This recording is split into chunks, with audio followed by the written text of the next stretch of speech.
यदि आपके दाहिनी जेब में पैसा है तो आपकी बाईं जेब में पुलिस प्रशासन ये हाँ पॉकेट में है, कोई इनकी हैसियत नहीं है जी। ये तार एकदम ऊपर पदाधिकारी तो जुटा है, जितना तारा बढ़ता है ना उतना उन लोग का लाख वाला, जिसे छोटा जितना छोटा उसको 1000 में, बड़ा है तो लाख में। तो क्या लाठी चार्ज तभी होगा जब लाचार बेबस लोग हक मांग रहा है सर, जो उनको डरा सहमा लोग भी लाठी चार्ज करेगा। देखते हैं ना बागमारा में कितना ये लोग माफिया को खदेड़ता है, देखते हैं, हम तो सामने, हम तो वॉच करेंगे। अब तो लेटर भी लेके आए। कहते हैं जिस दिन कोयले की अगर ईमानदारी पूर्वक जांच हुई, कोयला अवैध कोयले तस्करी की, इस राज्य के सर्वोच्च पदाधिकारी के टेबल तक पहुंचेगा। लेकिन आप जिस क्षेत्र में रात में घूम रहे हो उस क्षेत्र में भी तो कोयला का तस्करी का मामला हो सकता है। अभी मामला थोड़ा शांत है। क्यों शांत है भाई? शांत इसलिए है कि जिस दूध नहीं हम बोले थे कि डुमरी के टोलों में रोकेंगे, हाँ। तो थोड़ा सा है वो विचलित है, उन लोग थोड़ा सा अपना रूट को डाइवर्ट किया, लेकिन फिर भी पार होता है। अब देखिए विधायक 24 घंटा तो भाई रुकेगा, वहाँ बैठा नहीं है, और अगर आम कार्यकर्ता आम आदमी रोकेगा तो प्रशासन फिर डंडा लेके जाएगी, वहाँ रोकने के लिए विधायक को होना होगा। तो देखिए हमें सच्चाई स्वीकार करने में मैंने कभी परहेज नहीं किया है, कुछ गाड़ियां अभी भी पार हो जाती है क्योंकि पूरा सिस्टम सेट है भैया। लेकिन हाँ इतना खौफ है कि जिस दिन सुने हाँ कि बिहार की मंडी में भी चर्चा है कि एगो नया लड़का जीत के आया है और टोलवा उसी के इलाके में पड़ता है।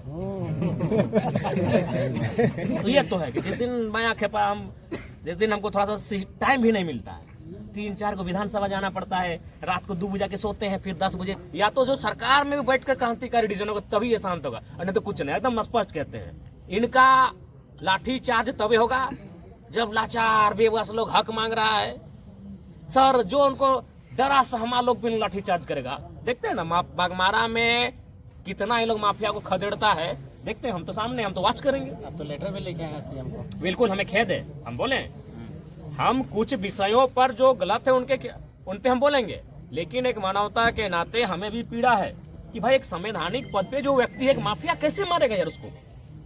एक माफिया मार देगा, पत्थर से मार दिया है और अभी सामने से मारा है।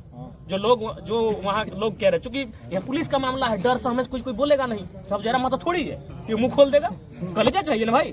वहाँ सुनिए, चूंकि एक तरफ माफिया है और एक तरफ पुलिस है, और पुलिस का बड़ा घायल हुआ है, कोई देखा भी तो नहीं कुछ बोलेगा, पीस जाएगा ना, पीस जाएगा।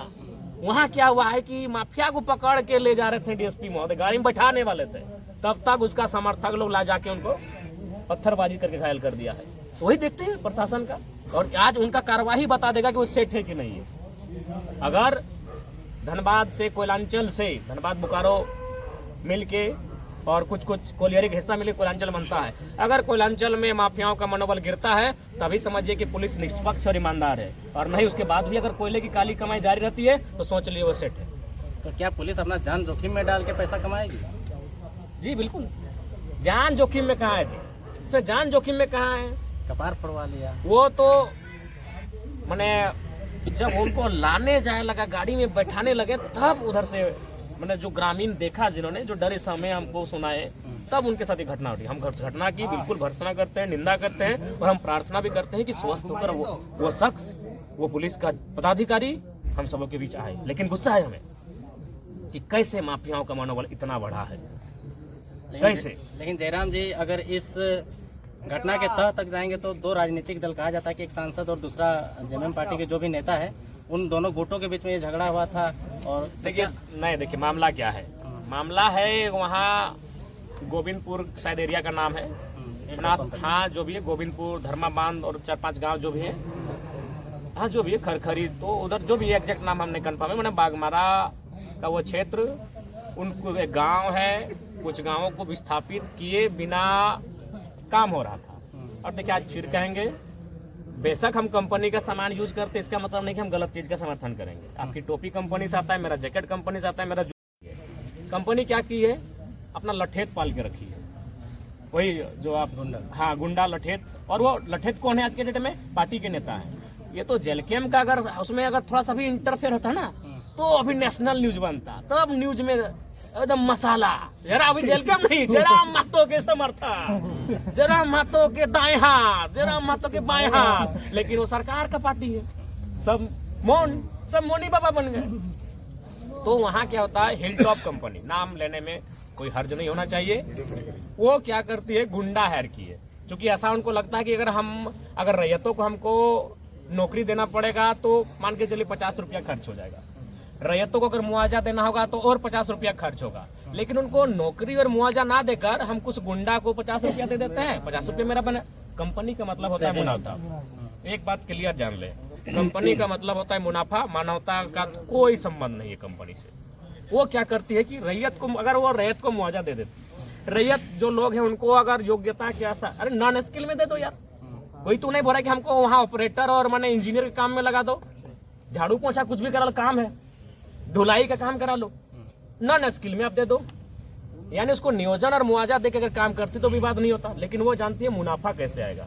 इसको पैसा देंगे, उससे अच्छा क्या होगा, 2-4 को लठेत रखेंगे, वो गोली से चमकाएंगे, धमकाएंगे। तो वही मामला था, रैयत धरने पर बैठे थे और जो सांसद महोदय थे वो रैयतों के पक्ष में थे। तो जब देखा कि भाई एनडीए गठबंधन रैयतों के पक्ष में है, तो अब हमको इंडिया गठबंधन का सहारा लेना होगा रैयतों खदेड़ने के लिए। तब कंपनी ने मटेरियल अच्छा खासा मोटा माल दे दिया इंडिया गठबंधन के नेता को। माल दे दिया, माल मैंने पैसा हाँ दे दिया। अब दे दिया तो भाई अब तो प्रतिष्ठा है, क्योंकि आज के दिन प्रतिष्ठा है, गुंडा लोग का प्रतिष्ठा होता है कि भाई कंपनी हमको विश्वास किया है, अगर कंपनी का आज विश्वास नहीं जीतेंगे तो फिर अगला दिन कमाई कैसे होगा।